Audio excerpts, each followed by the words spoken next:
accomplish things in life. Hello, this is Earl Nightingale, and this recording, The Magic Word, is the first of 12 you'll receive in this series titled How You Can Lead the Field in the Modern World. Before we start, I'd like you to know that I'm not going to try to tell you how to live your life. That's none of my business, nor is it anybody else's business. That's your business. Nor is this Lead the Field program a collection of pleasantries, platitudes, or Pollyanna. It is a summation of more than 20 years of research on one subject, and that is, why do some people do so well in life, while so many more do not? And the first thing let's talk about is the magic word. The experts call it the most important word as far as the results we get from life are concerned in this or any other language, and that word is attitude. It is our attitude toward life which will determine life's attitude toward us. Let's face the fact honestly that we shape our own lives, and the shapes of them will be determined by our attitudes. A person with a poor attitude toward learning, for example, isn't going to learn much until he changes his attitude. If we take the attitude that we cannot do something, we generally will not do it. An attitude of failure, and we're whipped before we start. So we know then that what we receive from life, what we accomplish or fail to accomplish, is due in large measure to our overall attitude. William James of Harvard University put it this way: "The greatest discovery of my generation is that human beings can alter their lives by altering their attitudes of mind." And isn't it wonderful that we have this measure of control? Before we start talking about our attitude toward the world, let's talk about our attitude toward ourselves, since it is the attitude we take toward ourselves which determines our attitude toward the world. Now, right here we come to a rather strange fact. We're so familiar with ourselves, we tend to take ourselves for granted. We tend to minimize the things we can accomplish, the goals we can reach, and for some equally strange reason, believe others can accomplish things in our field which we cannot. There are literally millions of human beings living narrow, darkened, frustrated lives, living defensively, simply because they take a defensive, doubtful attitude toward themselves, and as a result, toward life in general. Many people are suspicious of and oppose change, yet change is the one thing in life on which we can absolutely count.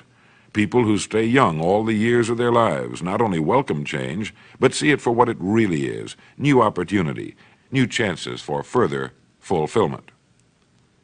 Attitude is a reflection, a result of a person's will. It is incalculably powerful. It can bring about marvelous results for us, but we need to train it patiently, day by day. Now let's talk about the attitudes of people who are successful, the top 5% of the people who go sailing through life from one success to another and who, even when they fail at something, shrug it off and head right out again. No matter who the person is or what he does, men and women in sales, business executives, people in all the professions, wives and mothers, students, top people in the armed forces, public servants, men and women in the service of religion, working men and women in all fields of endeavor, wherever you find a person doing an outstanding job and getting outstanding results, you will find a person with the right kind of attitude. These people take the attitude toward themselves that they can accomplish what they set out to accomplish, that there's no good reason on earth why they can't be competent, successful. They have a healthy attitude toward themselves and, as a result, toward life and the things they want to accomplish. And because of this, they achieve some remarkable things, and they come to be called successful, outstanding, brilliant, lucky, and a lot of other things. They're quite frequently no more brilliant or outstanding than the majority of the people by whom they're surrounded. But they did develop the right attitude, and they found their accomplishments not too difficult, and many times surprisingly easy, simply because it seems that so few are really trying, really believe in themselves. Successful people come in all shapes and sizes and in widely varying degrees of intelligence, background, and so on. But they all have one thing in common. They expect more good out of life than bad. They expect to succeed more than they fail. If you want something worthwhile, take the attitude that there are a lot more reasons why you can have it than there are that you cannot, and set out to earn it. Go after it, work at it, ask for it, and 9 times out of 10, you'll get it. Our environment is really a mirror of our mental attitude. If we don't like our environment, we have to change our attitude first. Now, the world plays no favorites. It's impersonal. It doesn't care whether we change or not. Adopting a good, healthy attitude toward life doesn't affect the world and the people in it nearly as much as it affects us. It would be impossible to even estimate the number of jobs which have been lost, the number of promotions missed, the number of sales not made, the number of marriages ruined by poor attitudes. But you can number in the millions the jobs which are held but hated, the marriages which are tolerated but unhappy, all because of people who are waiting for the world and others to change toward them, instead of being big enough and wise enough to at least make a test which will prove beyond any shadow of a doubt where most or at least a big part of the trouble lies. Studies made of the lives of literally thousands of successful people have shown that they radiate confidence, assurance, they expect success, and they get success. You can spot these people by the way they walk, by the way they look and act. You can feel it about them when they enter a room. They may be short and fat, or tall and thin, or any combination in between, but they have about them the attitude of success. In the record Greener Pastures, I'll get into this next statement, but right now I want you to realize, if you don't already, that in 5 years or less, you can get right to the top of the work you're now doing. I know this, but the important question here is, do you know this? The minute you do know it, you'll have this right attitude I'm talking about.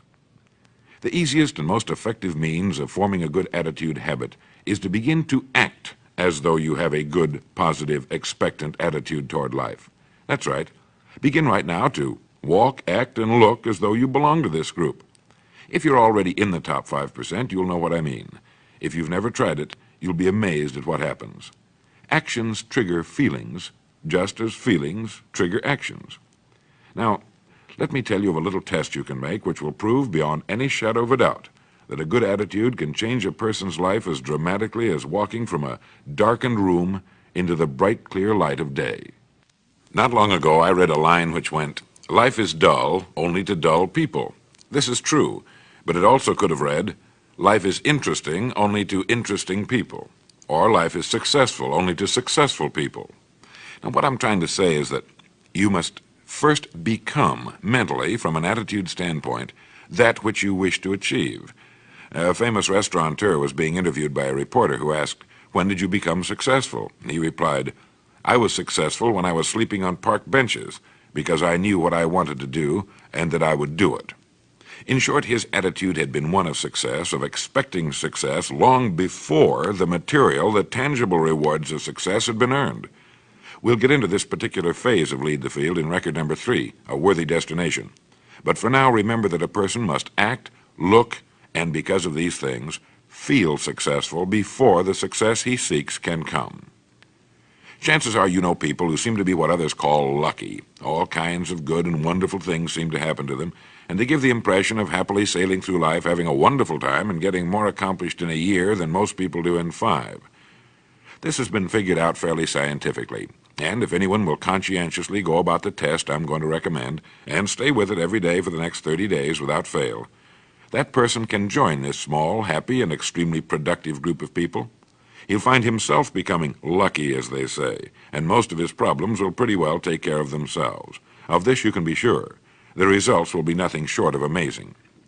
Now, it makes no difference how good a person's attitude has been in the past. Anything can be improved upon, and it's the small refinements upon something already good that makes it great. So here's the test. For the next 30 days, act toward the world, everything and everyone with whom you come in contact, with the attitude which represents the kind of results you want to achieve. That is, if the result you want is more success in what you're doing, act as though you are already in possession of the success you seek. If you want others to treat you with admiration and respect, treat others with admiration and respect first. Have you ever stopped to think of this? Every human being on earth is the most important human being on earth as far as he or she is concerned. You may never get anyone to admit it, but it's a fact. So for the next 30 days, treat every person with whom you come in contact as the most important person on earth, remembering as you do so that as far as that person is concerned, he is. Now, the reason I say treat everyone in this fashion is mainly because this is the way human beings ought to treat each other, and because it will help you form a habit that will bring you amazing and delightful results for the rest of your life. Have you ever noticed that the Higher you go in any organization of value, the nicer the people seem to become. You see, the bigger the person, the easier it is to talk to him, to get along with him, to do business with him. Do you know why? It's because he's got a good attitude, and people with the best attitudes just naturally gravitate toward the top. So for 30 days, act toward others and the world at large in exactly the same manner you want the world and others to act toward you. Treat your wife or husband as the person he or she really is, the most important person in your life, and the same with the children. Carry out into the world each morning for 30 days the kind of attitude you would have if you were the most successful human being on earth. And notice how it quickly develops into an habitual attitude. When a person does this, he should realize he has already placed himself on the road to what he seeks. He is right now in the top 5% of the people in this or any other country. He has prepared the ground and planted the seed. He has made of himself a magnet, an embodiment of that which he seeks. Before metal can be cast into a desired shape, the mold, the expectant receptacle, must first be fashioned. Before a building can be erected, the excavation must be made and the foundation laid. And before a person can achieve the kind of life he wants, he must become that kind of individual. He must think, act, talk, walk, and conduct himself in all of his affairs as would the person he wishes to become. He is then actually that person, and the things that person would have and do will naturally come to him. Almost immediately, a change will be noticed. Irritations that used to frustrate and annoy disappear. When some less informed individual gives you a bad time, stay on the track. When someone cuts in front of you with his car or acts in any other manner that shows his ignorance and lack of courtesy, don't permit yourself to drop to his level. Pity him, for that's what he really deserves. That's the very group a person doesn't want to belong to, and if he acts like them, well, let's face it, he belongs with them.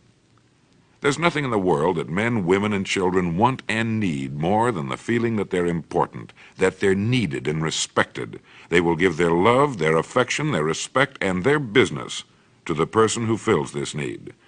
So the magic word is attitude. And in summing up, a few points to keep in mind. 1, it is our attitude at the beginning of a task which, more than anything else, will affect its successful outcome. 2, it is our attitude toward life which determines life's attitude toward us. 3, we are interdependent. It is impossible to succeed without others, and it is our attitude toward others which will determine their attitude toward us. 4, before a person can achieve the kind of life he wants, he must become that kind of individual. He must think, act, talk, walk, and conduct himself in all of his affairs as would the person he wishes to become. 5, the higher you go in any organization of value, the better will be the attitude you'll find. 6, your mind can hold only one thought at a time, and since there's nothing at all to be gained by being negative, be positive. 7, the deepest craving of human beings is to be needed, to feel important, to be appreciated. Give it to them, and they'll return it to you. 8, look for the best in new ideas. As someone said, I've never met a person I couldn't learn something from. 9, don't waste valuable time broadcasting personal problems. It probably won't help you. It cannot help others. 10, don't talk about your health unless it's good. 11, radiate the attitude of well-being, of confidence, of a person who knows where he's going. This will inspire those around you, and you'll find good things will begin happening to you. And 12, lastly, for the next 30 days, treat everyone with whom you come in contact as the most important person on earth. If you'll do this for 30 days, you'll do it for the rest of your life. In the next recording, I'll talk to you about greener pastures. But now, in closing, remember the words of Walter Dill Scott of Northwestern University. Success or failure in any undertaking is caused more by the mental attitude even than by mental capacities. Thank you.